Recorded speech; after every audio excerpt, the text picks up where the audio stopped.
Again, if we understand that we're managers, and good managers know what they're responsible for. Again, if you're managing a Starbucks, if you're managing whatever, you know what you're managing, what you're responsible for, right? If you're doing a good job. And it should be the same way with our money. So one way that we can do that is through an exercise that we call our assets under management, which just sounds like a super complicated thing. Assets under management. It's not, okay. though. It's not. Okay. Okay, I'm here so to make sure it's not.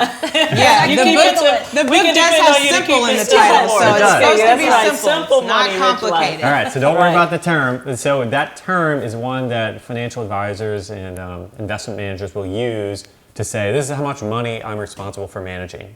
Okay? Okay. So we take that term when we're looking at our actual assets, the things that we own and the debts that we have, to say, all right, this is what God has given me to manage. This is what I'm responsible for.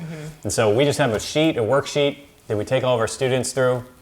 And it's a simple exercise where basically you're writing out a list of all the things that you own. Okay? So if you own a car, if you own anything of any sort of value, so I wouldn't say anything super. You don't need to put your socks on there. You don't need to put your mugs on there. But anything that might be If you worth own, a like, couple $100. camera or a Yeah, guitar, you know something what I of mean? Like certain something of value. Yeah, if you Yeah, own a okay. home, if you have a boat, if you whatever the Right. thing might be, you list all that on there. If you have money in your checking account, you write down the amount in your checking account. Okay? And then on the other side, we're going to list all of our debts. So the money that we own, student loans or the credit cards or the loan we have from grandma, like whatever. We're going to list Whatever we every have, debt that we every have debt. on there. Okay. And then we're going to subtract those two columns. So we're going to take all of our assets, everything we own, we're going to subtract all of our debts, and we're going to get one number. And then that number is the number that we're using this as our starting point to measure our progress. This is how we Okay. see if we're moving forward or backwards financially.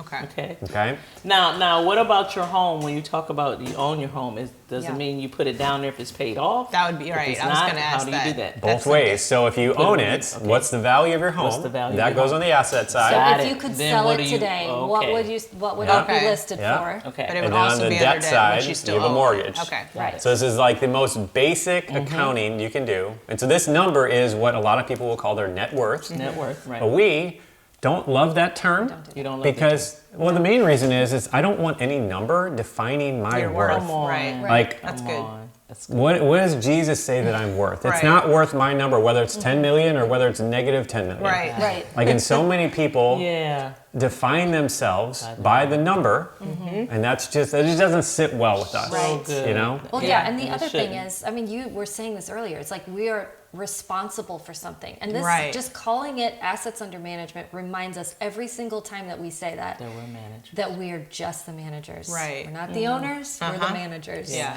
And we want to be responsible for what we're managing. And I mean, you even said it. It's like you make different decisions. Right. You do. If you Yeah. are spending someone else's money, Money. than you would Absolutely. if it's just your own. Right.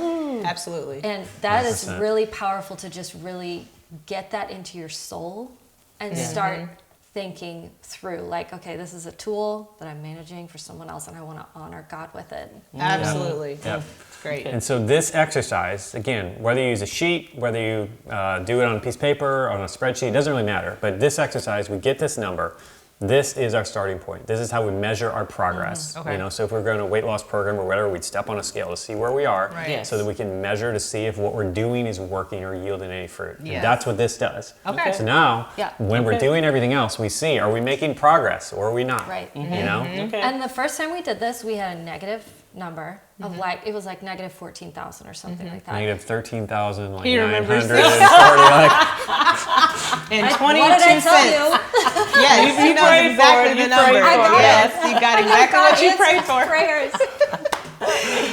so it's really yeah, common to have a negative number. Absolutely. Okay. Yeah. But Especially today. In 1 year, we recalculated and we were positive $700. Oh, Now, nice. it sounds like, oh, great, $700. Yeah. Whoop-de-doo. But from that negative was- 14,000, that's $15,000 huge. That's Sure, yes. And That's we were great. making minimum wage jobs. Come Yeah. on. So, like, Just all remanaging things are possible with God. I mean, Right. it was, God did some great stuff. And, you know, we took responsibility for what we There you had. go.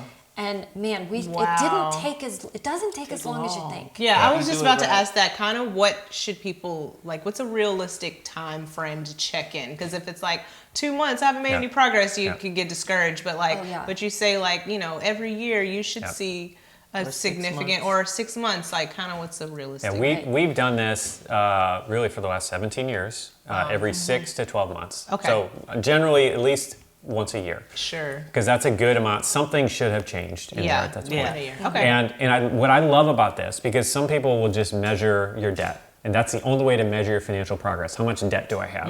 In which that's fine, but it's not the only way to measure No, your it's progress not. because It's it not a doesn't full factor picture. in all the Yeah. other good decisions that you might be making, like adding to your 401k Sure. or something like that, Yeah. or adding money to your savings. Like that doesn't factor that in. Whereas this factors in every good financial decision that you make. Right. So it's easier to see the progress That's forward.